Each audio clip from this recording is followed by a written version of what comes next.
Alors, pour la gestion de l'eau sur l'évier, donc vous avez ici dans le coin à droite, ils sont bloqués par un centre d'eau avec un petit pontet métallique ici, là. Donc quand on doit s'en occuper, on enlève le centre d'eau.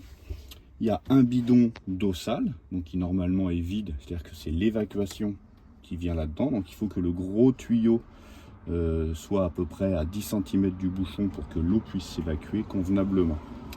Et de l'autre côté, c'est l'eau propre. Donc là, c'est un bidon, il me semble, de 19 litres. Donc c'est des bidons alimentaires. Après, personnellement, je trouve que ça donne un petit goût. Donc on préfère consommer de l'eau en bouteille et garder cette réserve d'eau-là uniquement pour la petite vaisselle. Et puis pour remplir l'eau pour la cafetière. Alors c'est la manipulation qui est un petit peu pénible. Et puis on essaie de ne pas mettre de l'eau partout. Donc je vais vous montrer comment procéder. Donc normalement là, on le fait ça quand le bidon d'eau sale est plein ou quand les eaux propres sont vides. Donc je débouche, je tourne mon bidon. Là j'essaie de ne pas mettre de l'eau partout, donc de bien purger le tuyau. Donc il faudrait que je trouve un truc, moi je le fais avec les doigts. Là normalement ce bidon d'eau sale est plein, donc je vais l'évacuer où je peux, dans des toilettes, des choses comme ça.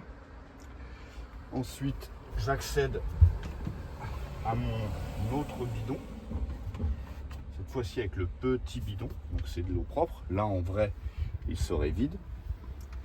Je le dévisse. On voit pas. Tu peux t'approcher. Je le dévisse. Je fais attention. Et là, ce bidon, vous voyez là, le tuyau, lui, comme c'est le tuyau d'arrivée d'eau, là, il faut qu'il soit en contact avec le fond du bidon. Donc, oui, il est quand même nettement plus long. Voilà, j'essaie de ne pas mettre de l'eau partout. Idéalement, on fait ça à deux. Voilà, ce bidon d'eau propre, en théorie, il serait vide. Je le remplis à un espace public ou dans un camping, un tuyau d'arrosage, etc. Je reviens avec mon bidon plein.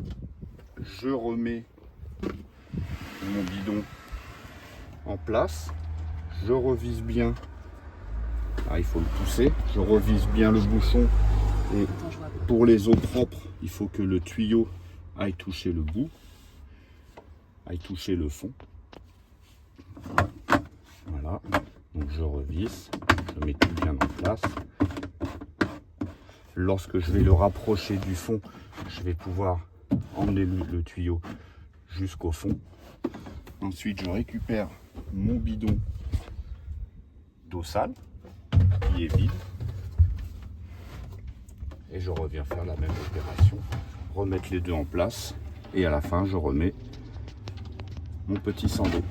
Et là, le tuyau, par contre, il doit être en haut. Oui, là le tuyau, il doit dépasser de 10 cm à peu près.